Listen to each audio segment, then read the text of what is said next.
Líquido de arrefecimento, muitos desprezam, chamando apenas de água do motor e, pior, colocando apenas água para dentro do motor. Na verdade, o que circula dentro do motor é um composto de etileno glicol, mais aditivos e água destilada, ou seja, tudo para evitar que eu tenha corrosão nesse carinha aí, que eu entre em processo de corrosão e também que eu melhore algumas propriedades. Por que que eu falo de corrosão? Afinal, isso aqui é ferro, a maioria dos blocos são de ferro. Aí você pode falar, ah, mas o meu bloco é de alumínio. Sim, mas muitas partes de dentro do seu motor que terão contato com o líquido de arrefecimento serão de ferro ou de aço, ou seja, eu sempre vou ter corrosão dentro desse carinha. E se você é o cara que só coloca água dentro do motor, não coloca um aditivo bom, com o tempo você vai vendo que vai ficando amarronzada a água a ponto de sair até como se fosse uma lama. Você desmonta o sistema ou você tenta abrir algumas mangueiras e você vê que sai tipo uma lama. Essa lama vai entupindo tudo, vai virando uma nhaca dentro do motor e você pode entupir tanto o radiador, pode entupir o aquecedorzinho de cabine, pode trazer problema para a bomba, é um inferno. Então é muito importante que você use o líquido de arrefecimento apropriado.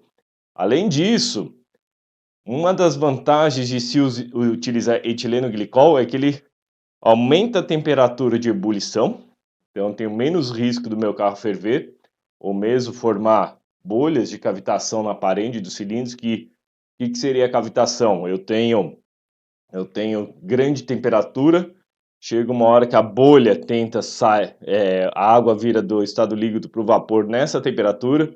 Se você esquentar a água numa panela, você vai ver as bolinhas saindo de baixo, lá do fundo da panela, se soltando. Se você tem um sistema fechado, pressurizado, essa bolinha ela não tem para onde ir.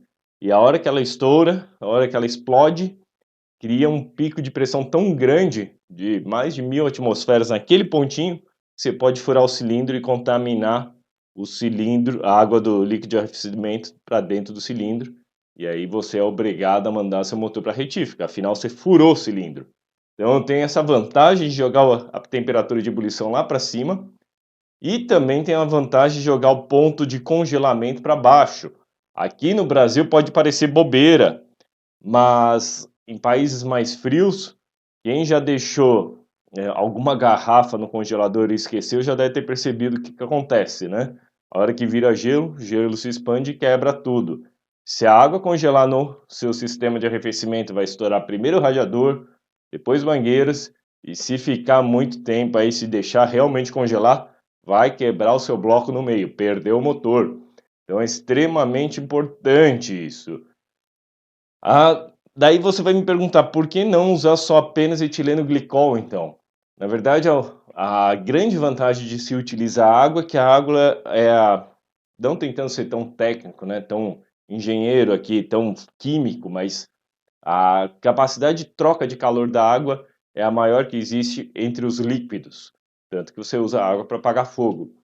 E se eu colocar só etileno glicol, eu reduzo a capacidade do meu sistema de trocar calor. Então, por isso que se faz essa mistura 50-50, para garantir que ainda tem alguma propriedade da água que me ajude na questão de aumentar a capacidade de troca de calor. Qual que é o maior senão com o líquido de arrefecimento? Como eu comecei, muitos apenas colocam água e os mais preocupados, às vezes param no posto de gasolina, pede para o mecânico trocar, um amigo, ou vai num centro automotivo, e o pessoal compra muito daquelas aguinhas que você vê no posto de gasolina que parece eu brinco, né? As groselhas ali, umas águas com corantes.